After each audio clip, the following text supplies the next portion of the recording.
Hi everyone, कैसे हैं आप लोग। आज हम लगभग एक साल से ज़्यादा हो गए मिले। आप चलो आज हम एक छोटे से एपिसोड में एक ऐसे महानायक के उसके पूरे जीवन की परिस्थिति किस तरह गुजरी। अभी आप लोग सोच रहे हो कि महानायक क्यों बोल रहे हो, तो बने रहिए मेरे छोटे से वीडियो में, आपको बहुत बारीकी से समझ में आ जाए। अमिताभ बच्चन एक एक्टर ही नहीं बल्कि आम आदमी के लिए प्रेरणा स्रोत हैं, और ये 82 साल के होने के बावजूद भी कई यंग एक्टर से ज़्यादा भी काम करते हैं, और आज ये जिस मुकाम पर है वहां तक पहुंचना जरा से भी आसान नहीं। एक बार स्कूल के पहले दिन पर अंक 9 ने अंक 8 को थप्पड़ मार दिया। 8 ने पूछा, अरे भाई क्यों मारा, मेरी क्या गलती थी? तो 9 ने कहा, मैं बड़ा हूं, थप्पड़ मार सकता हूं।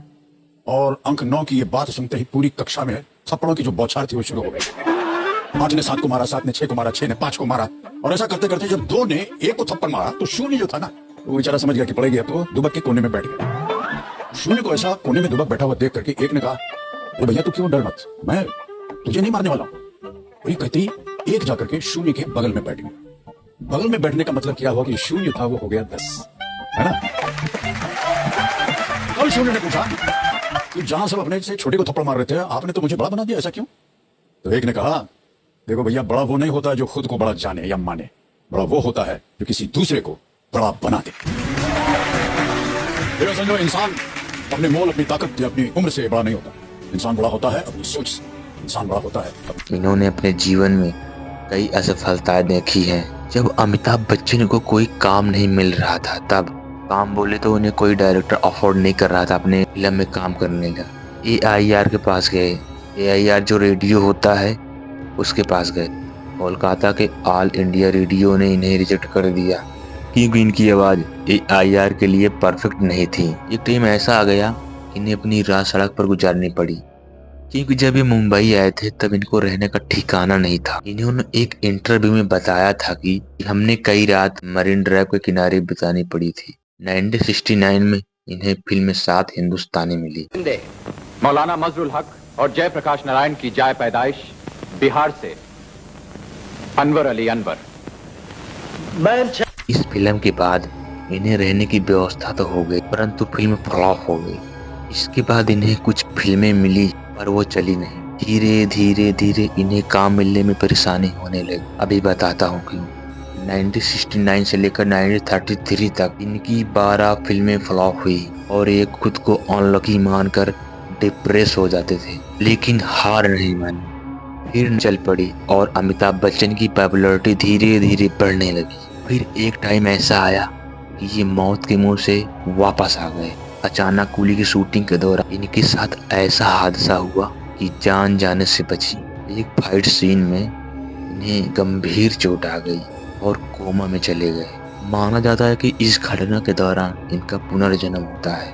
ठीक होने में लंबा वक्त लगा और इलाज कराने के लिए बाहर जाना पड़ा था, और ये राजनीति में भी कूद पड़े, वहां पर भी इनकी बात नहीं बनी। 1984 में अमिताभ बच्चन जी ने राजनीति में आने का फैसला किया, लेकिन वहाँ भी इनकी बात नहीं बनी। फिर ये पुनः वापस फिल्म की तरफ चल पड़े। प्रोडक्ट में भी घाटा सहना पड़ा। 1919 में अमिताभ बच्चन ने प्रोडक्शन की फील्ड में भी कदम रखा।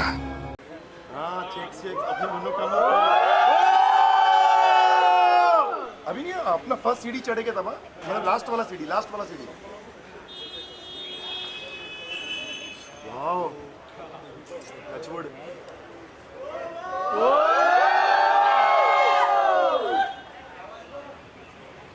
आराम से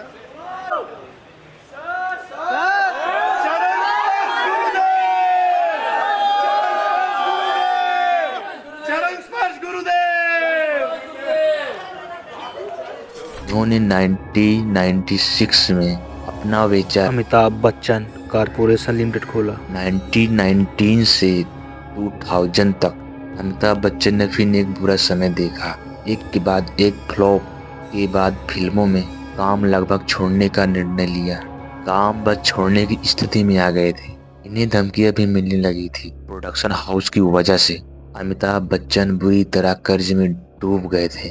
इनके ऊपर 90 करोड़ का कर्ज आ पड़ा और देनदार इनके दरवाजे पे आकर के धमकियां और गालियां मिलने लगी। अमिताभ बच्चन जी ने बताया कि इन्होंने दूरदर्शन के पैसे ना चुका पाने पर जब वो ब्याज मांगा जाता तो अब फ्री में विज्ञापन करते थे। यह इनके जीवन का सबसे खराब समय था। अब जरा उस ओर चलते हैं जहां अमिताभ बच्चन जी की बदली जिंदगी। अमिताभ बच्चन एक इंटरव्यू के दौरान बताया कि इन सब से परेशान होकर एक रात 12 बजे सोचने लगे कि अभी तक हमने जितना भी काम किया है उन सभी कामों में अनुमान लगाया। उस परिस्थिति में इनका जवाब मिला, एक्टिंग करनी आती है मुझे। ठीक उतनी समय में उठा और यश चोपड़ा के पास पहुंच गया। अमिताभ के घर के पीछे यश चोपड़ा का घर था और यहाँ मैं बहुत बड़ी बात बोलने जा रहा हूँ और जरा गौर से सुनिएगा।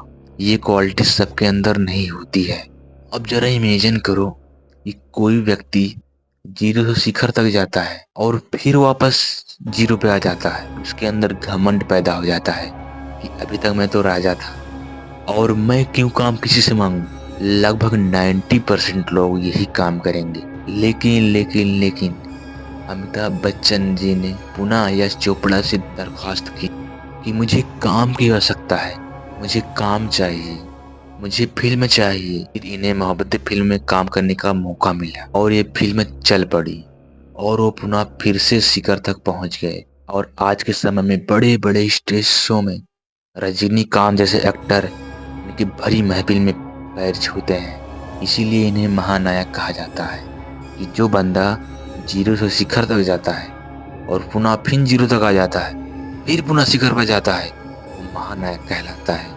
वो काम अमिताभ बच्चन जी ने करके दिखाया। इसी बात पर मुझे एक बात याद आ गई कि स्वामी विवेकानंद जी ने बोला था, arise awake and stop not until your goal achieved. कि उठो और जागो, तब तक लक्ष्य के पीछे भागो कि जब तक तुम्हें लक्ष्य प्राप्त ना हो जाए। इस वीडियो को देखने के बाद आपको थोड़ा सा इंटरेस्ट आया हो, अपने भाई को फॉलो करना मत भूलिएगा।